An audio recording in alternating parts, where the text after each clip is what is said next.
Olá, ele é jornalista formado na primeira turma da Universidade Presbiteriana Mackenzie em 2003.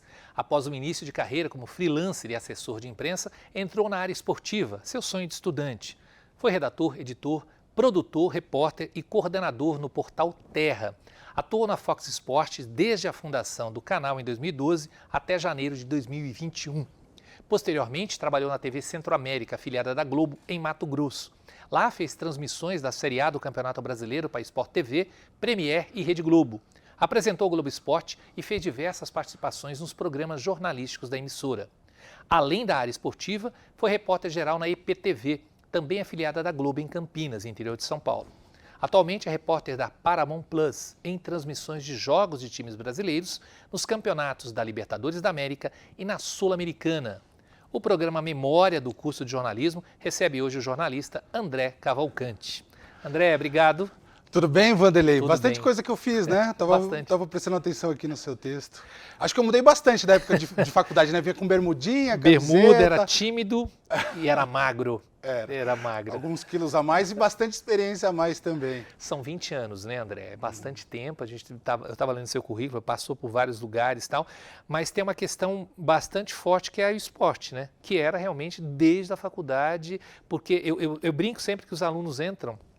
Quando você olha para o fundo da sala, tem um time de futebol, né? Todo mundo de bermuda e muitos vêm com o sonho de ser repórter esportivo porque não conseguiu ser jogador de futebol. Era mais ou menos o teu sonho? Totalmente o meu sonho. O início da faculdade é um período ainda que você está buscando ali uma orientação, querendo ter um entendimento de como vai ser a sua vida adulta, mas eu tinha bastante clareza, assim, de que eu queria era estar perto do esporte que eu mais amava, do que eu mais amava mesmo na vida, que era futebol. Então optei pelo curso de jornalismo para estar próximo do futebol, não só do futebol, da prática esportiva. Eu cheguei a cogitar ali, de repente, trabalhar com preparação física, esse tipo de coisa, mas eu tinha um pouco mais de aptidão com as palavras, com o texto, achava mais interessante esse lado e por isso que eu fiz o curso de jornalismo, mas já decidido, desde o começo, a tentar ao máximo entrar nesse mundo dos esportes, do jornalismo esportivo. Demorou algum tempo, eu me formei em 2003, Vanderlei, mas fui entrar só em 2006 no jornalismo esportivo, mas desde que consegui, tem sido a minha orientação, trabalhar com o que eu gosto, eu acho que tem dado certo. Como é que você chegou no Mackenzie num curso recente, né? Porque sempre tem um medo, né, de chegar, puta, é a primeira vez que vai ter o curso, você é a primeira turma. Como é que você chegou no Mackenzie? Como é que foi essa experiência de primeira turma? Eu tinha feito o colégio Mackenzie. Aí eu fiz os 3 anos do colegial no Mackenzie, eu gostava muito do campus. A minha irmã se formou em Direito também no Mackenzie, ela é mais velha, já estava na faculdade nesse momento. E aí eu sabia que a faculdade era boa, que o curso era bom e que o campus era ótimo, a convivência seria muito boa. E o Mackenzie sempre esteve entre as melhores universidades do país, então, assim, era um dos meus objetivos quando fui prestar o vestibular, passar no Mackenzie. Quando eu consegui, não tive dúvida, foi assim. Lógico, tinha esse pequeno receio, assim, por ser a primeira turma, por ter que desbravar para os alunos que viriam na sequência, mas isso foi bem, assim, ponderado. Eu achei que, medindo, assim, os pontos positivos e negativos, tinham muito mais pontos positivos e não me arrependo. Eu acho que eu fiz uma ótima escolha e é uma turma histórica, né? Primeira turma do jornalismo no Mackenzie. Eu estava lá, eu acompanhei. Não sou só eu que mereço, não. Não, eu também. Tem sempre essa questão do esporte, André, e às vezes até por uma questão de preconceito mesmo, ou talvez por falta de informação, por preconceito de quem vê de fora e por falta de informação de quem vai procurar o jornal esportivo, de que é tranquilo. Vou fazer jornal esportivo, o resto eu levo de qualquer maneira, tal. Mas você tem que ter um conhecimento histórico, um conhecimento cultural, um conhecimento sociológico, filosófico grande, principalmente hoje, né? Que cada dia você tem uma formação melhor para quem está indo para a área. Você acha que a faculdade te ajudou de alguma forma?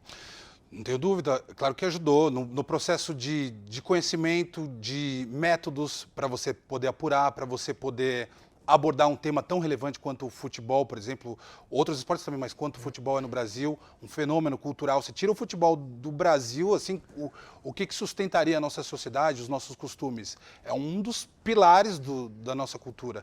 Então você tem que saber lidar com isso, tem que ter responsabilidade, porque todo mundo adora falar de futebol, fala de futebol no dia a dia, no bar, mas quando você está num veículo com milhões de pessoas te assistindo, você tem que ter essa responsabilidade e saber para que lado que você vai conduzir essa história que você vai contar, que pode ser um jogo, ou um treinamento, ou preparação de um time. Então, e essas ferramentas, você só vai ter, assim, ou vai ter o primeiro contato com elas, é na faculdade, evidentemente. Lógico que depois, no mercado de trabalho, você vai aprimorando, você vai ganhando experiência, você vai ficando cada vez mais ligeiro para tomar suas decisões. Mas tudo começa ali no período de faculdade. Você somou há 20 anos, imagino que chegando aqui no campo, você viu a garotada. Vive. Você fala que diferença, né? Eu estava pensando, não é possível que essa turma aí, essas pessoas Crianças. estejam fazendo faculdade, são todas crianças. Eu falei, será que eu era uma dessas pessoas? Aí eu fiquei pensando, nossa, eu devia ser, meu Deus do céu. Em cima disso, o que você acha que mudou? É muito tempo, 20 anos é bastante tempo para o jornalismo em especial. O que mudou? Né? Fora a questão tecnológica, né, da internet, que eu acho que naquela época a gente estava engatinhando ainda. Nossa, dá para fazer um programa de 1h30, 2 horas, dá para a gente ficar falando aqui o tempo todo. Muitas coisas mudaram e continuam mudando, né? Mas de 2003, para você ter uma ideia, Vanderlei, de 2003, um exemplo que eu uso assim recorrente, eu ainda fiz aula de fotojornalismo. Com revelação. Com revelação. A gente tirava foto, ia para o estúdio, aprendia a revelar. E naquele momento era um momento de transição para fotografia digital, né? Para as máquinas digitais. E eu lembro que a gente falava, os professores falavam, o futuro vai ser vão ser as máquinas digitais e tal. Só que ninguém sabia quanto tempo isso ia levar. Se era 1 ano, 2 anos. Tanto que eu me formei e ficou um tempão ainda rolando. Sim. É um processo que a gente não sabe quando. Então, assim, são muitas as mudanças. A internet não era tão presente no nosso dia a dia quanto é hoje. As redes sociais revolucionaram tudo. Então, as informações, o que eu dou de notícia hoje, de manhã, à tarde eu tenho que checar antes de dar de novo, porque pode ter mudado. E por onde eu atuei, foi muito, eu percebi muito essa agilidade, essa dinâmica mudando. A notícia que você dava um dia, virava o outro dia, ainda era notícia, que é uma notícia, por exemplo, de jornal impresso, isso foi ganhando cada vez mais um tempo curto de validade. Se valia por um dia, passou a valer por 12 horas, hoje vale assim por 1 hora ou um período. Na manhã vale por período da tarde, já não vale mais. Isso vale, por exemplo, um técnico, o time está sem técnico, você dá a informação hoje que ainda não revelou, você tem que checar antes de falar sobre esse tema de novo. Então, acho que o que mais mudou é a questão da agilidade. Hoje a gente tem que estar atualizando o noticiário, não basta você dar a notícia uma vez só. André, não só no esporte, mas de forma geral, você está desde o seu início de carreira, hoje a gente tem muito jornalista formando-se, né? A pessoa acaba de se formar e vai trabalhar com conteúdo, por exemplo. Você sempre foi de redação. Na tua época ainda era obrigatória, exigia-se o diploma para o exercício legal da profissão, depois caiu isso. Você acha que a faculdade ainda é importante na formação de um jornalista? Eu acho que independentemente da obrigatoriedade ou não do diploma, com quem eu converso, eu acho que é importante você passar pela faculdade. Eu acho que você pula etapas. E assim, o crivo, o filtro para você ser um bom profissional, para você se dar bem no mercado de trabalho, acaba sendo a faculdade. Acho que você vai ter mais ferramentas, como eu disse anteriormente, do que se você não fizer. Muitas pessoas pegam alguns exemplos de alguém que se deu bem na profissão, que é um bom comunicador, e tem vários casos mesmo que as pessoas não têm diploma e são excelentes comunicadores, só que eu acho que esses casos são exceções. Acho que assim, o certo, a receita certa é você fazer as coisas no seu determinado tempo. Acho que você tem que passar pela faculdade para você amadurecer, para você ter conhecimento da responsabilidade que é se comunicar com muita gente e depois ir para o mercado de trabalho ou até ao mesmo tempo, ou tentar fazer um estágio, enfim. E não obrigatoriamente também passando por redação, como você disse. Hoje tem muita produção de conteúdo que dá para você ir tendo esse contato com o mercado. Eu me lembro que a tua sala era bem feminina, de forma geral, né? E a comunicação, de certa maneira, pelo menos na faculdade, ela é bastante feminina. O mercado de trabalho já está equilibrado? Já tem uma diversidade? No meu mercado de trabalho, jornalismo esportivo, não, mas está quase chegando. Acho que as redações, as grandes empresas, os produtores de conteúdo, finalmente se ligaram da importância de ter diversidade, né, de ter representatividade. Então, acho que está caminhando para um sentido de ser igualitário, para o jornalismo esportivo. Assim, é um momento que a gente vê as mulheres conquistando cada vez mais espaço, merecido, de forma atrasada, mas antes tarde do que mais tarde, né? Eu vejo esse movimento, sim. No jornalismo tradicional, jornalismo de redação, factual, eu percebo que as mulheres já tem um espaço mais equilibrado, ou até maior do que o dos homens, porque a gente percebe um maior interesse mesmo das mulheres por esses cursos ou por essa profissão. No caso do esporte, mesmo em cargos de chefia, ainda... Nos cargos de chefia, eu percebo uma presença predominantemente masculina no jornalismo esportivo. Tem uma outra presença feminina, sim, e essa diversidade que eu acabei de citar, eu acho que são mais para os cargos de redação ou os cargos de início ali na entrada da empresa, de início de uma jornada profissional na empresa. Acho que para os cargos de chefia ainda não vejo esse movimento de diversidade tão grande. Acho que é uma coisa que vai levar mais algum tempo. As pessoas que entraram, as mulheres que entraram e conquistaram o seu espaço ainda vão ter que galgar esses espaços, serem chefes, e aí a gente vai ver uma distribuição mais igualitária. Quando você se formou, evidentemente, a saída ali para quem queria fazer televisão eram as televisões tradicionais, a TV a cabo também já subindo e tal, e hoje mudou totalmente o mercado, né? Você tem um mercado mais amplo, ao mesmo tempo a maior emissora do país está com demissões em massa. Como é que tem funcionado isso? Eu ligava a TV antigamente só num canal para assistir todos os jogos, né? E hoje você tem uma diversidade. Isso é bom? É uma loucura. Não sei se é bom ou ruim, só sei que é uma loucura. Eu acho que é o que é. Quando a gente se apega muito a avaliar se uma coisa é positiva ou negativa, acho que é um pouco de perda de tempo, porque a gente não vai conseguir mudar esse processo. Acho que você tem que entender esse quadro, o que está posto aí, e lidar com ele. Eu estou falando especificamente da minha vida, da minha trajetória, que eu trabalho com isso. Então não adianta eu ficar me lamentando, acho que as redações eram maiores antes, e de fato eram. Acho que a gente tem que lidar com o que está acontecendo. O que pode ser o norte para as pessoas, para quem é mais jovem, para quem pode entrar nesse mundo, é tentar buscar o seu interesse, achar a sua vocação, a sua linha, o que você quer fazer e não se preocupar tanto, como acontecia na minha época, com o tipo do veículo, se vai ser mídia impressa, praticamente não existe mais, ou se vai ser... A gente tem a mania de falar mídia impressa, não tem jeito. Não existe mais. Mas, por exemplo, texto, né, é isso que eu quero dizer. Ou se vai ser audiovisual, acho que tem que ser... As pessoas têm que ser mais... os profissionais que tentam entrar nesse mercado têm que ser mais polivalentes, têm que ser mais coringas, conseguir jogar em diferentes posições, conseguir se adaptar ao que o mercado pode precisar. Principalmente para você entrar. Se você ficar limitando, quero só fazer o audiovisual, trabalhar na empresa X. Isso desde a minha época, né? Já era muito difícil. Hoje, muito mais difícil. Você tem que se adaptar e lidar com o que está aí. Eu mesmo, nesses últimos anos, fui trabalhar fora de São Paulo, voltei, trabalhei com jornalismo geral, agora estou trabalhando em streaming. Enfim, eu não sei o que vai ser amanhã, mas eu estou disposto a me enquadrar ao que o mercado vai apresentar de oportunidade. Vou refazer a pergunta. Acho que o barulho aqui me atrapalhou. Como é que vocês têm lidado? Isso é uma pergunta que a gente faz sempre para quem está trabalhando na área de política, por exemplo, mas como é que o esporte tem lidado com a fake news, com a ChatGPT?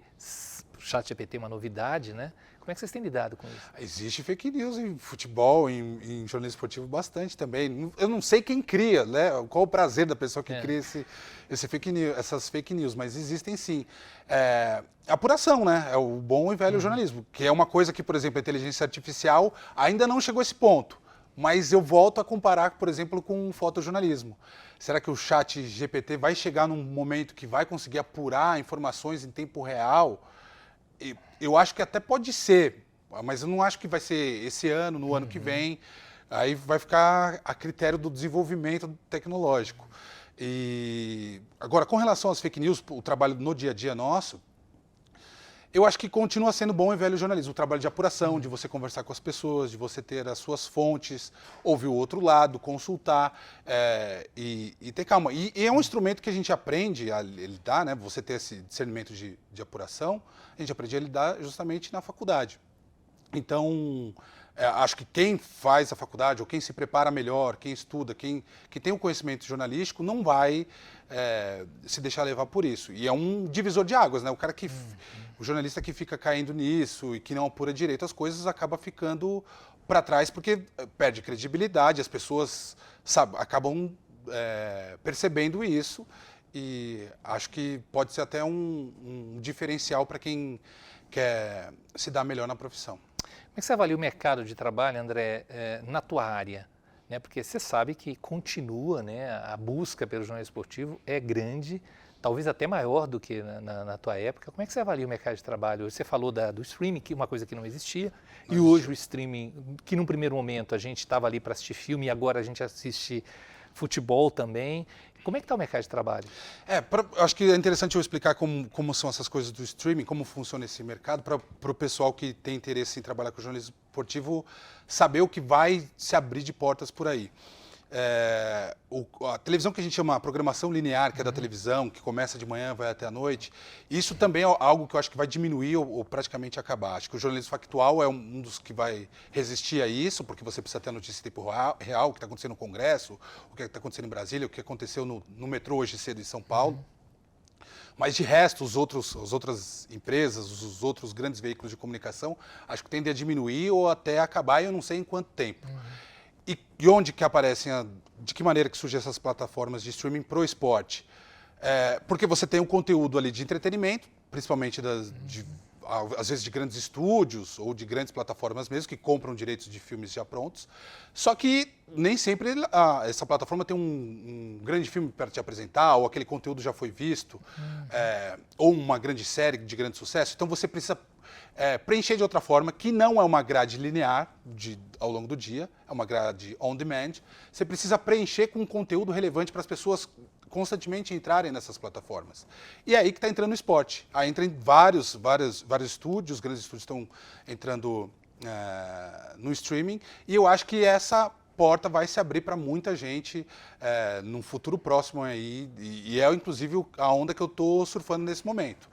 Então, é diferente, não é um jornalismo de dia a dia. Eu, por exemplo, sou um repórter que cobria dia a dia de clube, ficava na porta de CT, entrava no CT, apurava informação de quem ia jogar, quem não ia, e era tudo mais aberto, né, André? Era mais aberto. Os clubes se fecharam, a pandemia também atrapalhou nesse sentido, então não há mais... a necessidade por esse jornalismo diário esportivo realmente diminuiu e deixou o nosso mercado diferente e mais difícil. Mas, por outro lado, se abriu essa porta do streaming e são muito mais plataformas, o que eu acho muito bom, porque são mais oportunidades de emprego para quem quer trabalhar com jornalismo esportivo. Você deve ter contato com seus colegas e tal. A maioria se manteve no jornalismo? Da minha turma, sim. A gente vai diminuindo, né? São 20 anos. Eu lembro que a gente ia para o bar com 25 pessoas durante a faculdade, 30 pessoas. Hoje eu vou com 5, 6 daquela turma, mas ainda vou. E a galera se manteve, sim, com o jornalismo. Estou lembrando aqui da Malu Vergueiro na Globo, o Dado fazendo comunicação para campanhas políticas. Tem muito corporativo também, né? Corporativo, de marketing, né? O Renato Pesotti é um dos meus melhores amigos, você conhece ele também muito bem. Trabalha com marketing. Enfim, é um mercado muito amplo, né? Então, meus amigos foram cada um para um lado, assim. Do jornalismo esportivo, acho que só eu, né? Eu tenho mais alguém... Que eu me lembre só. O herói da resistência. Que ficou no jornalismo esportivo. Algum arrependimento de ter feito jornalismo, André? Não, nenhum. Isso nem por um segundo passou pela minha cabeça. Assim, era o que eu queria, é o que eu quero ainda hoje. Eu acho que eu posso dançar conforme a música, assim, de repente mudar de um lado para o outro, fazer coisas diferentes, mas sempre no jornalismo, na comunicação.